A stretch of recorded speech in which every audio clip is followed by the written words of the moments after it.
Hey guys, so ito na nga yung pinaka-antay nyo. How to know if the gadget is in good condition, paano gamitin si shipping cart. Sa previous video ko, nabigay ko na yung step-by-step guide. And madami pa rin nalilito. So ito, ipapakita ko sa inyo yung POV ko kapag ka nag-check out product from Amazon. So syempre, search muna natin si Amazon from Google. And ayan, yung account to guys, so wala talaga akong records dito. For example, nitong iPhone 14 Pro Max. Madami nakalist dyan. Depende na lang sa'yo kung may specific color ka ba or storage na kailangan. So, pipili ka lang dyan kung anong gusto mo. So, for example, ito yung nakita ko, currently unavailable. Meaning, hindi siya na-deliver dito sa Philippines. That's why papasok itong shipping cart. Gagamitin natin yung warehouse address nila. And then, si warehouse yung mag-ship dito sa Philippines. Like, boom, diba, available na siya agad.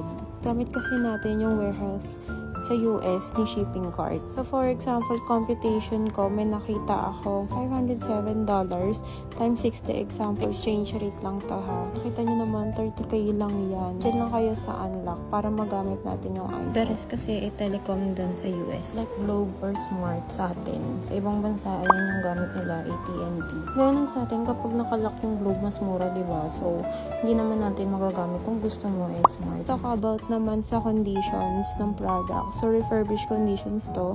Meron tatlong example like excellent, good, and acceptable. Sa good, ayan, may mga slightly scratch siya. Sa excellent, minimal scratch na lang. And of course, yung acceptable, medyo light scratch and may dents.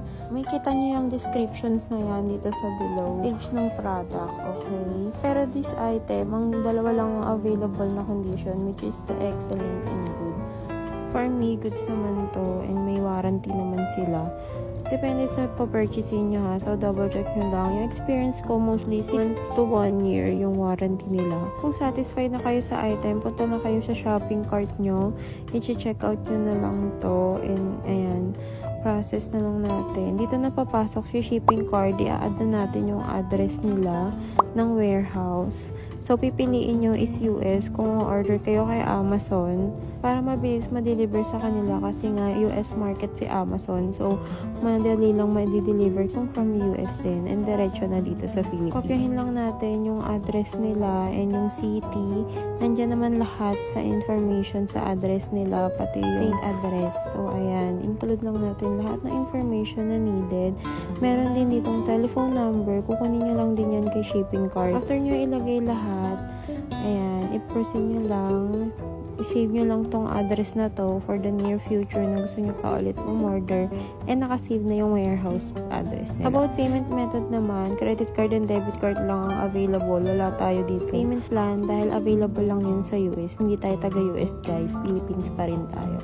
So, ayan yung total amount na babayaran ko and free shipping siya dahil within US naman yan. Ayun lang guys. Kapag na-checkout nyo na, antayin nyo na lang siya sa app ni shipping cart. Kapag na-deliver na ni Amazon sa warehouse ni shipping cart, mag-a-appear lang siya dito sa cart. These are my sample transaction kapag ka na-deliver na sa warehouse. And ayun, ready to ship na siya.